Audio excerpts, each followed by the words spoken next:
E aí, pessoal, boa noite, boa sexta-feira. Aqui o S não é de sextou. Aqui o S é de sabedoria na TVD News 581, da sua parabólica digital para todo o Brasil. E hoje é sexta-feira de Lucas Berlanza, como nós combinamos naquela sexta-feira. E diga-se de passagem que a estreia foi um sucesso e agradeço a todas as mensagens que foram enviadas à central da TVD pedindo para que continuemos o quadro. E claro que vamos continuar, e aqui está Lucas, boa noite, boa sexta-feira, meu amigo. Boa noite, Camila, saudações a todos os espectadores da TVD News, que bom que estamos de alguma maneira agradando e nós vamos continuar aqui desempenhando a nossa função de trazer a mensagem liberal para os espectadores da televisão via satélite. Lucas, a gente combinou de falar sobre o nosso querido Tchujoy, e querido no sentido cínico da palavra, porque ele não é querido apenas para a esquerda, né? Para a maioria das pessoas não é. Que colocou o seu dedinho nas eleições brasileiras de 2022, e quem falou isso foi o próprio ministro do Supremo Tribunal Federal, o nosso grande Luiz Roberto Barroso, sem qualquer problema. E aqui nós trazemos a matéria do site A Investigação, chamada Operação Tchujoy, a influência dos Estados Unidos na eleição brasileira e como Washington construiu a blindagem institucional que elegeu Lula. Lucas, muito complicado isso tudo para mim, porque eu acreditava que tínhamos uma soberania nacional, meu amigo. Pode contar para a gente o que de fato aconteceu? Camila, primeiro eu queria fazer aqui uma homenagem ao jornalista David Agape, que construiu essa matéria que ele publicou no dia 18 de maio desse ano agora, abordando essa presença, essa participação do governo dos Estados Unidos, das autoridades norte-americanas no cenário político, no cenário eleitoral brasileiro, atendendo a reivindicações, a reclames das nossas autoridades judiciárias, particularmente o nosso querido ministro Luiz Roberto Barroso, que já demonstrou várias vezes, e ele chega a pensar isso na matéria, a sua parcialidade política, a maneira como ele enxerga que o STF tem uma participação na proteção da democracia brasileira. Nós derrotamos o bolsonarismo, Barroso chegou a dizer, como se fosse papel de uma autoridade do judiciário, o poder arbitral por excelência, estabelecer uma vantagem para uma parcialidade política no enfrentamento a outra dentro de um processo eleitoral. Não é papel do STF derrotar o Bolsonaro ou qualquer outro partido ou força política que tente ocupar um cargo executivo no Brasil. O Barroso nunca teve peias em assumir isso, em assumir que eles teriam esse papel. E o Barroso agora soltou essa declaração no exterior. Ele estava participando de um daqueles convescotes feitos pelo grupo do João Dória, né? O Brasil Week, organizado pelo grupo LEAD do João Dória, nos Estados Unidos, em Nova York, e ele disse que ele foi pedir ajuda aos Estados Unidos para conter o que seria uma onda autoritária no Brasil, um espectro golpista no Brasil. Isso foi no dia 13 de maio, alguns dias antes, portanto, da matéria do Davi Agape ser publicado. O Barroso fez essa declaração e ele disse que se reuniu nada menos do que 3 vezes com o encarregado de negócios dos Estados Unidos no Brasil. Encarregado de negócios é um diplomata que assume a chefia de uma missão diplomática na ausência do chefe da missão, né, o embaixador, normalmente, que era o diplomata Douglas Conniff, esse encarregado de negócios. Barroso disse que se encontrou com ele nada menos do que 3 vezes para pedir declarações do governo americano, na época sob a presidência de Joe Biden, em apoio ao sistema eleitoral brasileiro, contra as críticas que vinham sendo feitas pelo presidente Bolsonaro, então presidente da República Bolsonaro, e as forças políticas ligadas a ele, ao TSE, ao sistema das urnas eletrônicas. Barroso fez essa declaração no exterior, num momento em que a gente tem movimentações da oposição brasileira. Uma outra notícia que saiu recentemente do secretário de Estado do governo Trump, Marco Rubio, dizendo que há grandes chances de sanções contra o Alexandre de Moraes por parte das autoridades norte-americanas, e isso desperta no Brasil reações críticas das forças governistas, daqueles que defendem que, de fato, o STF tem esse papel heróico de proteção das nossas instituições democráticas, afirmando justamente que a soberania nacional, esse princípio que você acaba de evocar, está sendo ameaçada por esses movimentos da oposição. A oposição pedindo que haja sanções. O próprio Donald Trump, a sua companhia, a empresa dele, junto com a plataforma Rumble, a gente já sabe, alguns meses atrás, entraram com uma ação contra o Alexandre de Moraes, porque as decisões censoras do Alexandre de Moraes afetam também companhias americanas, afetam os interesses de empresas e cidadãos norte-americanos. Então, não é uma questão exclusivamente brasileira, afeta também os Estados Unidos. Não tem como os Estados Unidos não se importarem com a formação de um arremedo de ditadura no quinto maior país do mundo, que fica exatamente no mesmo hemisfério, no mesmo grande continente que os Estados Unidos. Não tem como os Estados Unidos entenderem que esse assunto não lhes diz respeito. Então, a gente faz esse escândalo no Brasil, a nossa elite progressista dizendo que a nossa soberania nacional está sendo acossada por esses movimentos da oposição no exterior, mas esses fatos que a matéria do Ágape relaciona e demonstra, esses fatos não causam escândalo, as declarações do Barroso não causam escândalo. Se você me permitir, Camila, elencar sequencialmente um pouco do que o Ágape transcreveu nessa matéria super importante, ele vai nos dizer, além dessa provocação que é a declaração do Barroso no exterior, que altos funcionários do governo Biden, ele coloca uma lista na matéria, realizaram uma série de visitas estratégicas ao Brasil, tudo isso no período entre 2021 e 2022, período governo Bolsonaro, portanto, sempre sob o discurso de que se estaria defendendo ali a confiança nas urnas, né, nas urnas eletrônicas brasileiras, o respeito ao sistema eleitoral brasileiro, mas tudo com um forte, a expressão do próprio Ágape, um forte subtexto de vigilância até política e militar. Por quê? Porque a gente viu uma visita do diretor da CIA, William Burns, em 2021, o conselheiro de segurança nacional, Jake Sullivan, e o diretor para o hemisfério ocidental, Juan Gonzalez, também estiveram no Brasil, com agendas em visita a autoridades brasileiras, com essa desculpa de que estariam respaldando a força do sistema eleitoral brasileiro. Também a subsecretária de Estado para Assuntos Políticos dos Estados Unidos, Victoria Nuland, visitou Brasília, acompanhada de um enviado especial para o hemisfério ocidental, Ricardo Zuniga, só autoridades de alta relevância da burocracia norte-americana. O Juan Gonzalez afirmou numa entrevista coletiva que os Estados Unidos confiavam nas instituições eleitorais brasileiras, destacando a robustez dessas instituições. Tudo isso depois desses apelos do Barroso para que houvesse uma manifestação norte-americana. E, por fim, o secretário de Defesa, Lloyd Austin, se reuniu com militares brasileiros, desencorajando qualquer tipo de pressão. E após o 8 de janeiro, já, portanto, em 2023, o secretário de Estado, Antony Blinken, reforçou a narrativa de que tudo aquilo que estava acontecendo no 8 de janeiro era uma tentativa de golpe e expressou a sua solidariedade com relação ao Lula. A matéria ainda faz referência à cooperação de ONGs norte-americanas com campanhas no Brasil para tentar mobilizar as faixas do eleitorado que se previa que apoiariam mais a candidatura do Lula à presidência da República.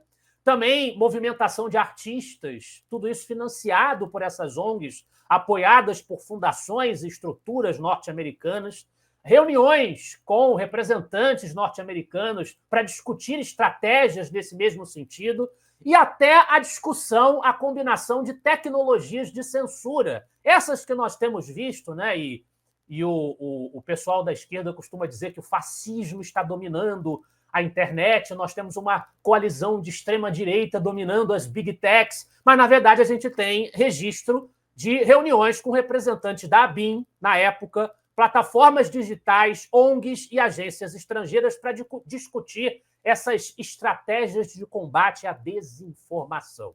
Tudo isso depois desses apelos que o Barroso fez para que os Estados Unidos tivessem uma presença mais ativa na realidade brasileira para evitar o suposto golpe que o bolsonarismo estaria armando, coisa que até hoje ninguém demonstrou, ninguém provou efetivamente. E uma declaração que o Barroso fez nesses mesmos últimos dias, dizendo que ele acha que isso teve um papel porque os militares brasileiros não gostam de se indispor com os Estados Unidos, porque é lá que eles obtêm os seus cursos e equipamentos, praticamente esse mesmo comentário, olha que coisa interessante que o Agape registra na matéria, praticamente esse mesmo comentário foi publicado na Financial Times em 2022, quando esses diálogos estavam acontecendo, essas interações do governo Biden com as autoridades brasileiras estavam acontecendo, atribuindo-se essa declaração, uma declaração muito parecida, quase que nos mesmos termos, a uma autoridade de alto escalão do Brasil não identificada. Quem seria, não se disse na matéria,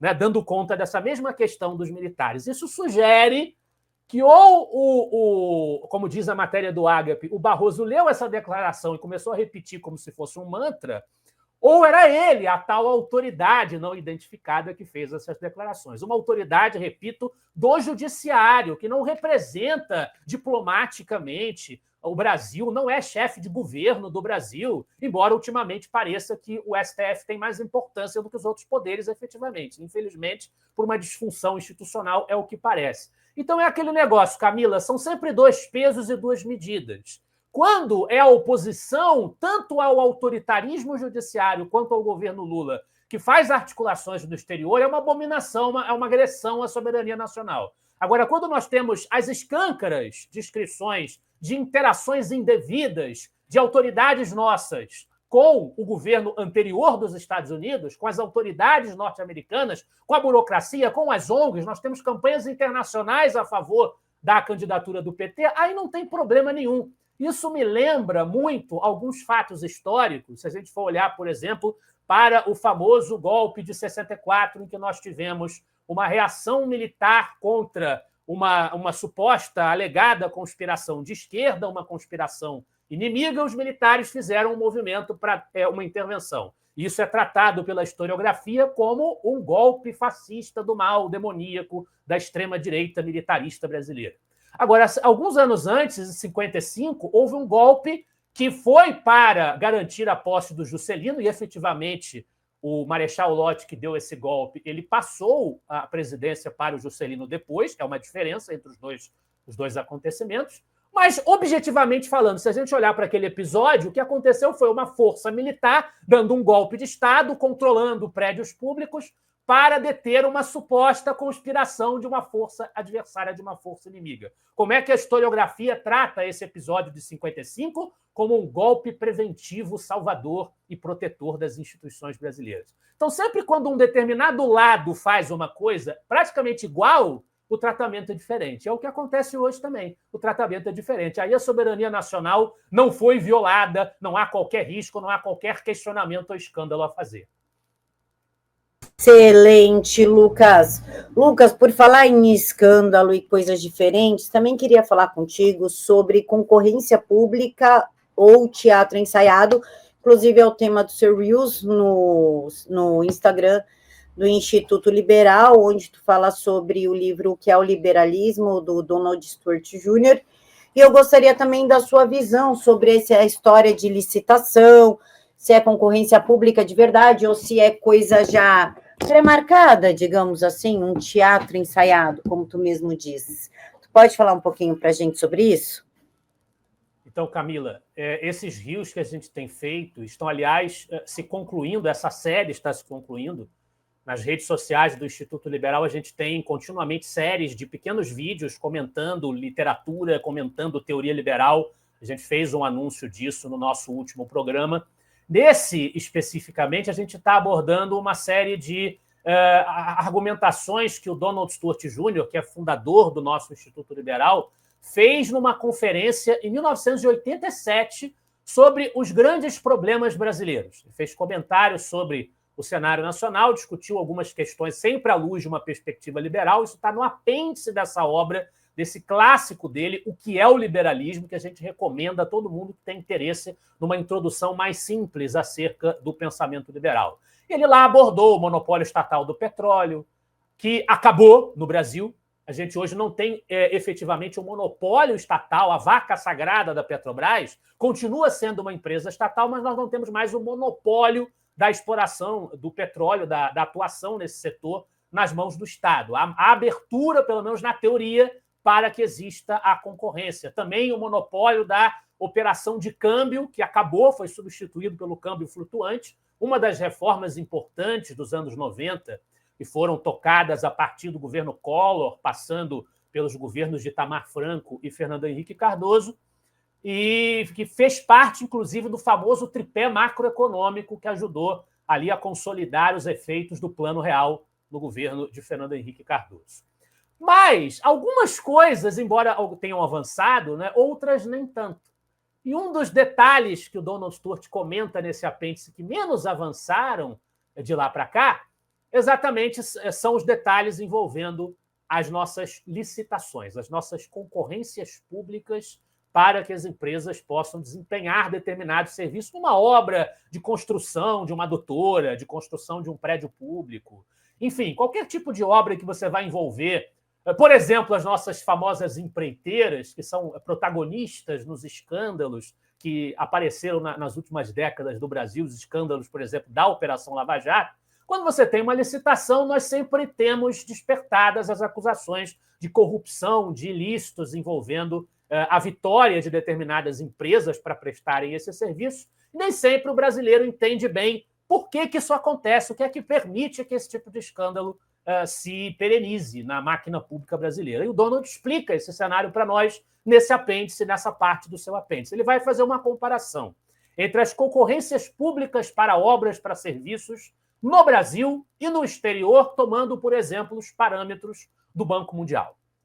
E não é difícil para a gente entender a explicação do Donald. O que o Banco Mundial faz, conforme o Donald relata? Quando você vai ter uma obra, você vai chamar as empresas para competirem, para prestarem o serviço, para realizar essa obra, prestar esse serviço ao Estado, né? Quando isso vai acontecer, eles pedem primeiro uma série de documentos para comprovar a habilitação técnica das empresas que vão concorrer. Você tem que provar que você tem expertise, você tem funcionários que atuam dentro daquela área, que você tem condições de desempenhar aquele trabalho, a fazer aquela obra. Entre as empresas que têm a habilitação mínima necessária para que elas possam prestar aquele serviço, você então recebe as propostas. Você pode prestar o serviço, oferece a proposta, quanto você vai cobrar para prestar aquele serviço.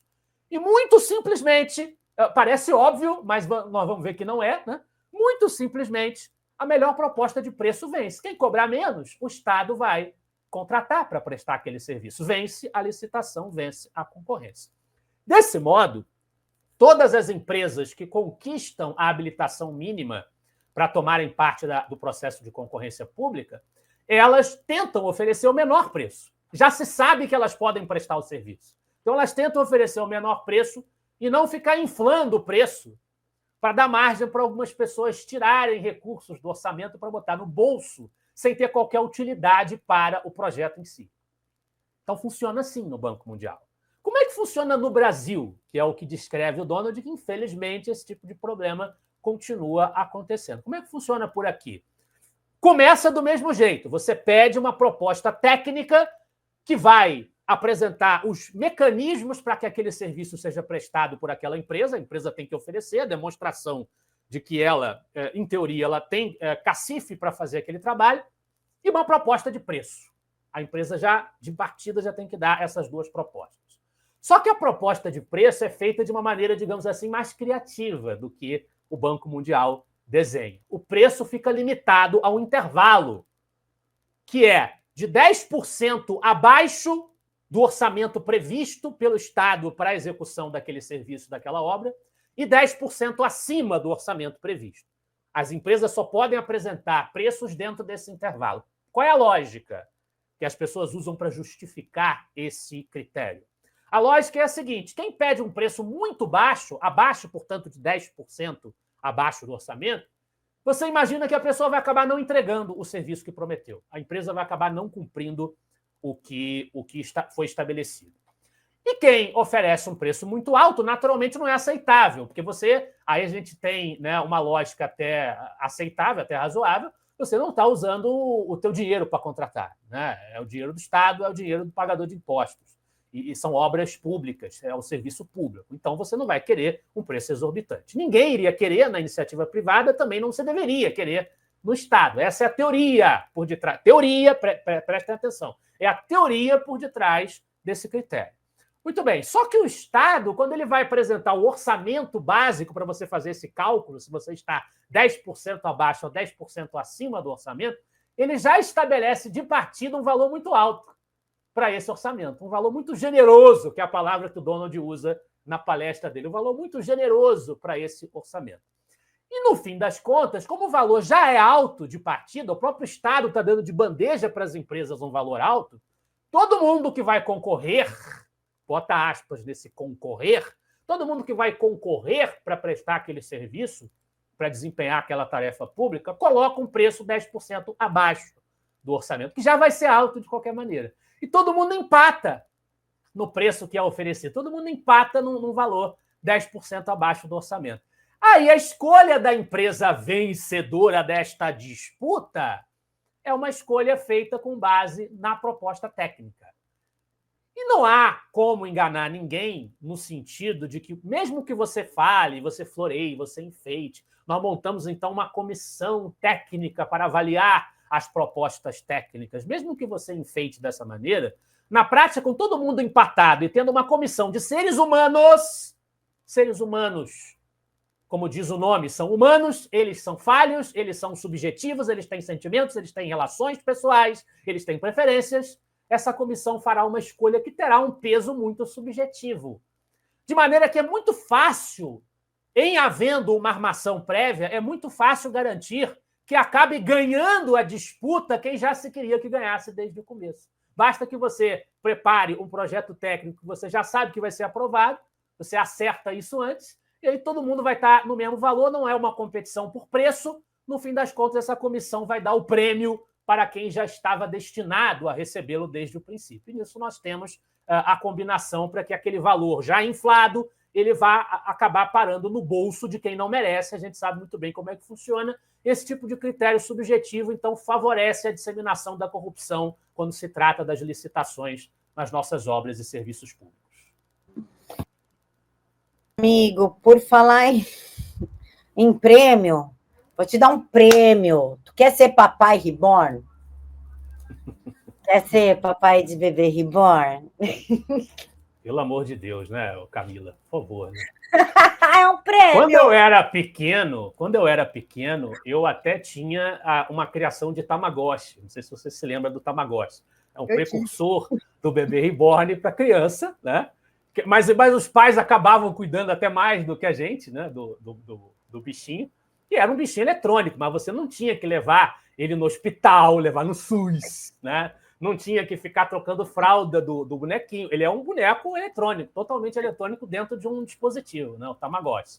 É o precursor dessa loucura, mas não sabia que as pessoas iam levar tão a sério, tão longe, a uma distância tão escalafobética, esse desejo de ter um objeto para cuidar como se fosse ser humano ou como se fosse animal, né? No caso do Tamagotchi. Eu não imaginava isso. Ninguém poderia imaginar na nossa infância que nós estaríamos, no alto dos nossos 30 e poucos anos, conhecendo o famigerado bebê reborn. Sabe por que eu estou falando isso? Eu peguei aqui um dos melhores artigos, eu gosto muito das coisas do Bernardo Santoro, e eu peguei aqui um artigo em que momento a sociedade decidiu que a realidade opcional está no site do IEL, do Instituto Liberal, www.institutoliberal.org.br, para quem quiser acompanhar. Eu gostaria que você comentasse sobre essa matéria. Gente, eu sou mãe de 3, eu não aguento ver isso sem dar risada. Lucas, aqui no Ibirapuera, um grupo de mulheres com esses bebês reborns abordaram um grupo de homens que estavam jogando futebol e pediram para eles pararem de gritar porque os bebês delas tinham acabado de dormir. Os homens pararam de jogar bola em respeito àqueles bebês. Quando eles passaram, eles descobriram que os bebês eram de plástico, silicone, que é o reborn. Teve a outra que levou no SUS. Uma, na quarta-feira, em Santa Catarina, levou para vacinar. Queria que o posto de saúde vacinasse a bebê reborn dela. Então, eu gostaria que tu falasse sobre isso. Em que momento a sociedade decidiu que a realidade ela é opcional? Então, esse artigo do Bernardo, ele faz referência a um mal da nossa contemporaneidade, que até os tradicionalistas reacionários apontam com pertinência, eles estão certos em contestar isso, que é o exagero que se atribuiu à subjetividade. O que eu acho, o que eu quero se impõe à realidade. E isso, sem dúvida nenhuma, se aplica ao caso do bebê reborn. A gente tem coisas, são bonecos. Se você quer tratar um boneco, o que, na verdade, significaria dizer consertar um boneco quebrado, porque o boneco não fica doente, pelo amor de Deus, né? Se você quer tratar um boneco, você leva um boneco numa loja para ele ser consertado. Ele é a nossa subjetividade por cima da realidade, sem dúvida, isso leva a uma série de problemas, uma série de patologias da contemporaneidade. Começa com pessoas que são homens dizendo que são mulheres. E as pessoas têm que aceitar que eles são mulheres. Você tem que concordar, você tem que aceitar isso, você tem que se render à narrativa que aquela pessoa constrói sobre ela mesma. Daí as pessoas começam a chamar de casamento relações com desenhos animados, relações com bichinho de pelúcia. E agora elas começam a chamar de paternidade a relação com um boneco. Né? Essa que é sem dúvida, o excesso, o ponto extremo a que chegou essa patologia contemporânea do excesso de poder conferido à subjetividade. E aí eu tenho que dar uma visão liberal desse problema. Tá? A gente está aqui representando a mensagem liberal, a gente tem que tomar cuidado com isso. Os tradicionalistas reacionários, os autoritários, eles estão corretos quando eles apontam, naturalmente, a insanidade desses comportamentos, dessas posturas. Agora, um liberal dirá para você que você tem que combater essa insanidade, você tem que combater essa loucura com um combate cultural. É uma luta cultural, é uma luta de raciocínio, uma luta de persuasão, uma luta de convencimento. Se duas pessoas adultas, dois seres humanos adultos, dois indivíduos adultos, querem, por qualquer motivo que seja, dentro da casa deles, tratar um boneco como se fosse um ser humano, né? Obviamente, eles são loucos, obviamente, eles estão perturbados, obviamente, eles estão descolados da realidade, mas eles não estão violando a minha vida, nem a minha liberdade, nem a minha propriedade, apenas por fazerem isso. Atenção para esse detalhe, apenas por fazerem isso. Então, obviamente, eu não vou sair por aí defendendo qualquer tipo de interdição física das pessoas por esse tipo de comportamento esquizofrênico, de comportamento lunático.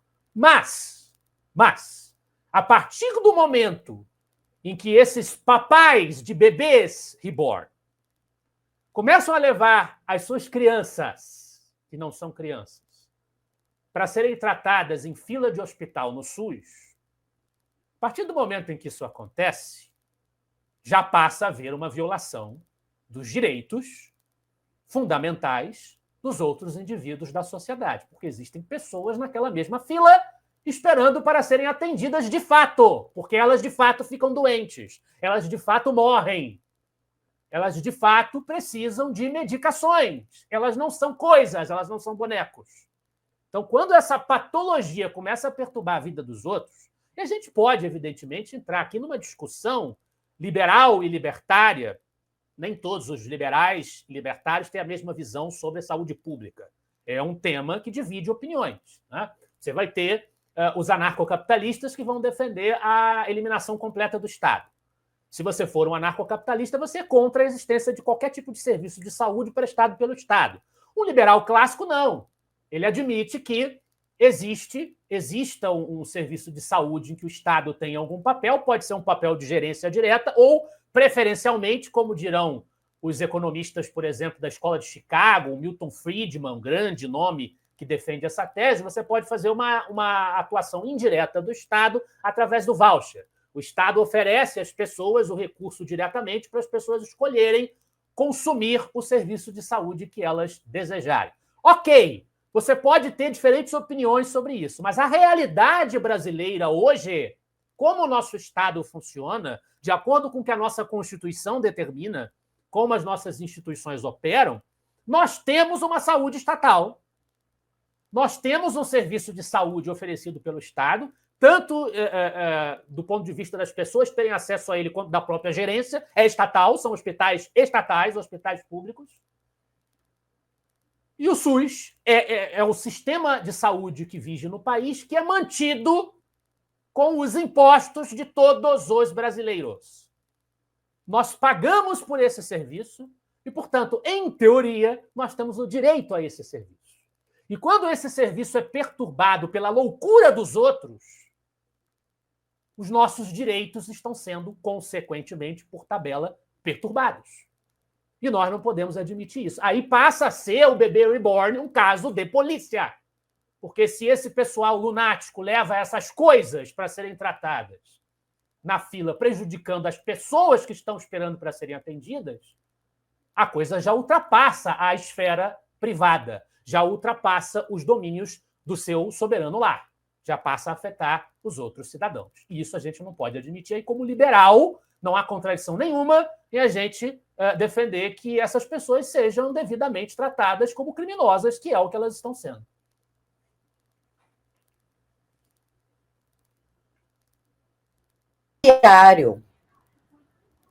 Eles também estão usando o judiciário. Como é que tu vê isso? Briga por guarda, por pensão, tirando espaço de crianças da vara da família que realmente estão precisando, por exemplo, serem afastadas de lares negligentes, pais sofrendo com afastamento de filho, tá lutando para conseguir ver os filhos, tá tirando vaga dessas pessoas para discutir guarda compartilhada de bebê reborn. Como é que tu vê isso? O mesmo raciocínio, Camila, são coisas. Você pode ter discussões legais sobre a posse de bens. O bebê reborn não é um bebê, ele é um bem, ele é uma coisa que aquelas pessoas têm. Então, ele deveria estar dentro da discussão de posse de coisas, de domínio de coisas. Não pode estar atrapalhando discussões no campo da família, porque não existe humanidade naquele objeto. Ele é um objeto, nada mais do que isso. Então, o mesmo raciocínio se aplica. Você não pode perturbar o direito das famílias de serem atendidas numa vara de família, numa questão de família, quando você está falando de um objeto que não sequer ele tem vida orgânica. Ele sequer é um animal, ele é inferior a um animal porque ele é só uma coisa. Você não pode fazer uma comparação como essa e ficar perturbando o departamento alheio. Por falar em perturbar o departamento alheio, Lucas, nós também temos aqui separado uma matéria da Alexum. Eu gosto pra caramba dos textos deles, eu acho interessantíssimo. Fundamental. Lógico. Nossa, eles escrevem muito bem e é muito elucidativo o modo como eles abordam as questões de justiça. Não é um linguajar pesado, não é um juridiquês. É gostoso de ler o material deles. E essa semana eles escreveram sobre o Código do Silêncio, quando o debate ameaça o poder, ou seja, eles falam sobre uma possibilidade aí, sobre uma censura que está se implementando no país e o que pode, que não pode ser falado. Como é que você vê esse texto da Alexo? Inclusive, eles falam da decisão do OAB no Rio de Janeiro de cancelar um seminário sobre o novo Código Civil, depois de terem divulgado e tudo. Como é que você vê, num país que se diz democrático, onde o próprio Supremo diz que salvou essa tal democracia, porém a democracia que é relativa, essa frase é do Lula, inclusive, como você vê até o OAB cancelando seminários? Bom, Camila, primeiro explicar o que é a Alexum. Né? A Alexum é uma associação de liberais, conservadores e libertários brasileiros, do campo, principalmente do direito, e ela está focada na defesa do Estado de Direito. A Alexum é parceira do nosso Instituto Liberal. Hoje ela é integrante do nosso Conselho Consultivo, que reúne organizações liberais, junto ao nosso IEL.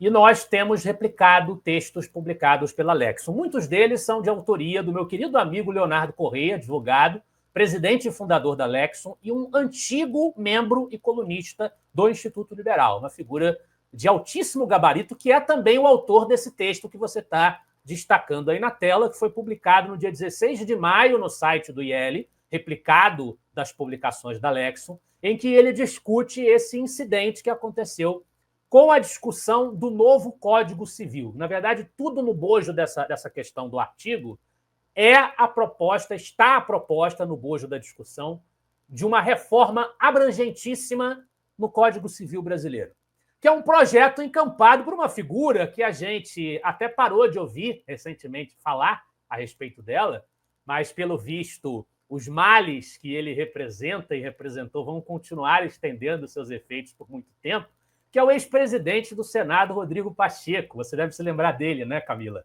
Rodrigo Pacheco, do PSD de Minas Gerais. Como É um personagem muito querido nosso, né, que fez muito bem ao Brasil nos últimos anos. E ele está propondo essa reforma no Código Civil, o Rodrigo Pacheco. E haveria discussão dessa reforma num seminário, como você bem apontou, isso aí foi vetado. Já conseguiram abrir um novo debate numa outra universidade, se eu não me engano, foi na PUC. Leonardo até termina o artigo celebrando isso. Mas o fato é que existe um esforço por parte dos promotores dessa reforma, que é uma coisa que a gente tem que ter muito cuidado e prestar muita atenção. O alerta que o pessoal da Lexon está fazendo, eu faço questão de reverberar. A gente tem que prestar muita atenção a esse assunto do Código Civil, porque a reforma que eles estão propondo é extremamente perigosa.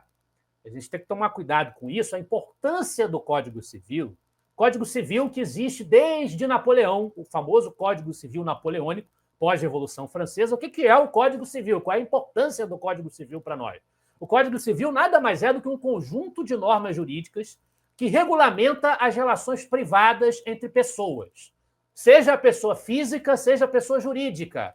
Nós estamos falando aí de coisas que nós fazemos como cidadãos desde o nascimento, até antes do nascimento, já há questões contempladas no Código Civil, até depois da morte. A gente está falando de vários direitos e deveres dos indivíduos que compõem a sociedade, relacionados ao casamento, relacionados à sucessão, a contratos de empresas, aos pactos estabelecidos entre as empresas. Então, diversas operações fundamentais da vida humana, da nossa vida em sociedade, são regidas pelo nosso Código Civil.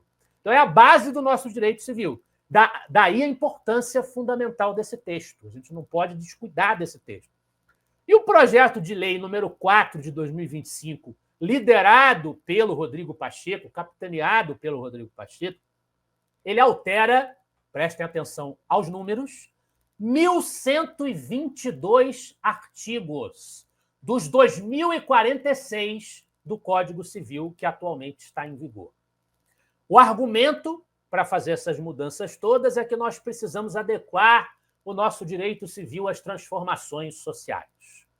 Sempre, nesse caso, é uma proposta que está sendo levada pelo ex-presidente do Senado para discussão, entre aspas, embora estejam tentando diminuir a vitalidade dessa discussão, a abrangência dos setores da sociedade participando da discussão, pelo menos é uma proposta legislativa. A gente costuma ver recentemente no nosso judiciário, na nossa burocracia não eleita, a gente costuma ver muitas vezes decisões sendo tomadas ao arrepio da lei, ao arrepio da vontade popular, com esse argumento de que nós precisamos adequar os nossos textos, as nossas interpretações, às demandas da realidade atual, às transformações do mundo moderno, às ameaças da extrema-direita, e etc, etc, etc. A gente já viu muitos argumentos etéreos nesse sentido, dessa natureza. Mas, nesse caso, pelo menos é no legislativo que eles estão tentando avançar esse projeto. Só que o que o projeto faz? Ele usa uma linguagem que... E até o Leonardo, no artigo dele, ele fala que exalta-se essa linguagem como técnica, né? A linguagem do pedido, a linguagem da proposta, mas que, na verdade, dificulta o debate público e aumenta o escopo de algumas categorias, alguns conceitos subjetivos ao extremo, como, vou dar alguns exemplos para vocês que estão no artigo, função social, solidariedade, dignidade. Ou seja, nós vamos estabelecer como parâmetros para a decisão dos juízes sobre questões civis, de direito civil, amparadas pelo Código Civil, essas ideias abertas. Então, o juiz vai sentar na hora de julgar e vai analisar se o seu alvo, o seu julgado, ele foi digno, se foi exercida a devida solidariedade, se a função social foi cumprida.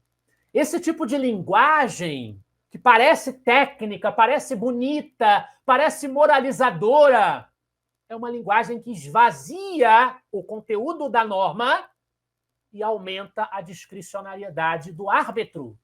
O juiz passará a ponderar se, na opinião dele, a função social foi assim, assim, assado, se foi solidária a atitude tomada. Enfim, abre-se margem a uma série de vaguezas e aumenta-se demais a subjetividade e, com isso, aumenta-se a margem para o autoritarismo nas decisões do nosso judiciário, que já vem sendo a revelia disso extremamente autoritário, extremamente vago, extremamente subjetivo. No caso, a gente tem visto nos holofotes quando as questões que estão sendo julgadas são questões federais relacionadas à repressão ao bolsonarismo, não é? A jornalistas que fazem oposição política, suspensão de contas, usa-se esse tipo de vagueza. Mas e se isso acabar formalmente no nosso Código Civil, legitimando deliberações discricionárias, abstratas, vagas demais, nas questões mais ligadas à nossa vida privada, as nossas relações pactuadas entre as pessoas, repito, tanto físicas quanto as pessoas jurídicas, as relações entre os indivíduos quanto as relações entre as empresas. Que perigo isso não representa? Então, evidentemente, não há tempo aqui para a gente fazer um exame, e nem seria talvez eu a pessoa mais competente para isso, a gente fazer um exame meticuloso do conteúdo dessa reforma do Código Civil, mas eu acho que a gente cumpre um dever importante, chamando a atenção da sociedade, das pessoas que estão nos assistindo, para o perigo de reformas nesse texto propostas por figuras do calibre extraordinário do nosso Rodrigo Pacheco serem avançadas a toque de caixa, sem que a sociedade se conscientize, as entidades da sociedade civil participem desse debate e enfrentem os perigos que essas modificações podem representar. Por isso, a importância do texto que o Instituto Liberal se orgulha de ter replicado e publicado originalmente pela Lexo. Lucas, a gente um toque para as pessoas, né? Parece que esse Código Civil ele é totalmente contra a formação de família, porque dentro dele também tem a proposta de que, por exemplo, um exemplo, pessoal, eu e o Lucas casamos, e aí eu passo a ajudar... E aí adotamos o bebê reborn. Aí adotamos o bebê reborn e ele vai me dar pensão do bebê reborn. Aí a minha renda ajuda no dia a dia da mãe do Lucas. Aí a gente se separa, eu ainda vou ter que continuar ajudando a minha sogra. E isso sem encontrar na regulamentação da pensão socioafetiva, Lucas. Então, se tu, que nem eu, tenho 3 filhos. Se eu e o Lucas casar, minha filha não, que ela já daqui a pouco está com 18 anos, mas os 2 menores, se eu quiser, eu peço pensão socioafetiva para o Lucas. Eles desestimulam a formação de famílias, assim, não é, Lucas? Claro, o Estado acaba estabelecendo diretrizes que vão influenciando os nossos comportamentos, né? Porque criam-se incentivos. É uma coisa que o Douglas North, por exemplo, o grande economista do neo-institucionalismo, a nova economia institucional, vai dizer que o sucesso das nossas sociedades ele vai depender dos incentivos que as instituições dispõem, que as instituições estabelecem. Quando você tem instituições extrativistas, elas acabam desestimulando o crescimento, a geração de riqueza. E isso é um incentivo que esse ordenamento legal que se propõe vai estabelecer a que as famílias não se formem. Você está influenciando o comportamento das pessoas através do desenho institucional legal, no caso, que você está estabelecendo. Que maravilha, Lucas. Bem-vindo ao Brasil 2025. Não forme família, senão tu fica pobre. Lucas, vamos falar da sua livraria que eu peguei aqui, que está em promoção, né?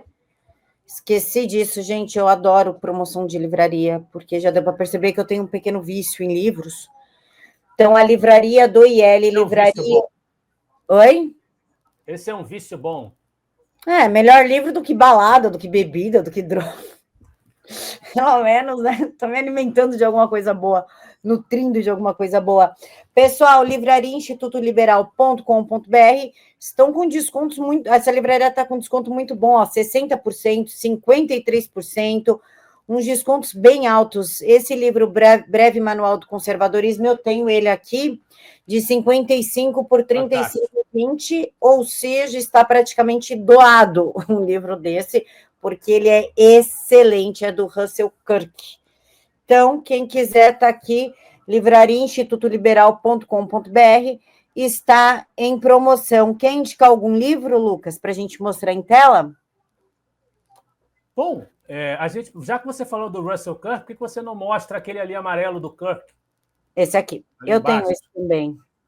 É a Mentalidade Conservadora, uma grande coleção de biografias analíticas que o Kirk desenvolve sobre grandes autores conservadores e ajuda a compreender a riqueza da tradição conservadora, as suas contradições também, as diversas perspectivas internas a essa tradição, notadamente o conservadorismo anglo-saxônico. Você tem aí também um capítulo específico que aborda exatamente as interações entre liberais e a mentalidade conservadora, um capítulo que fala de Tocqueville, fala de Gladstone. Então, é uma grande recomendação. Claro, é um livro bastante grosso, mas o conteúdo é extremamente rico. Inclusive, Lucas, eu tenho ele aqui e eu já li ele. Tá aqui, ó. Tá meio avariado de tanto que eu já li, concordo? Nós temos uma resenha desse livro no site do Instituto Liberal, de minha autoria.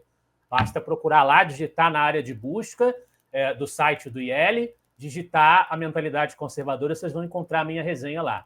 Que é exatamente o oposto desse outro livro que você indicou antes, né? Que é o Breve Manual, que é um livro curtinho. Então, você tem a versão pocket, vamos dizer assim, né? E a versão mais extensa do pensamento do Russell Kirk aí sendo apresentado sobre conservadorismo ao público brasileiro.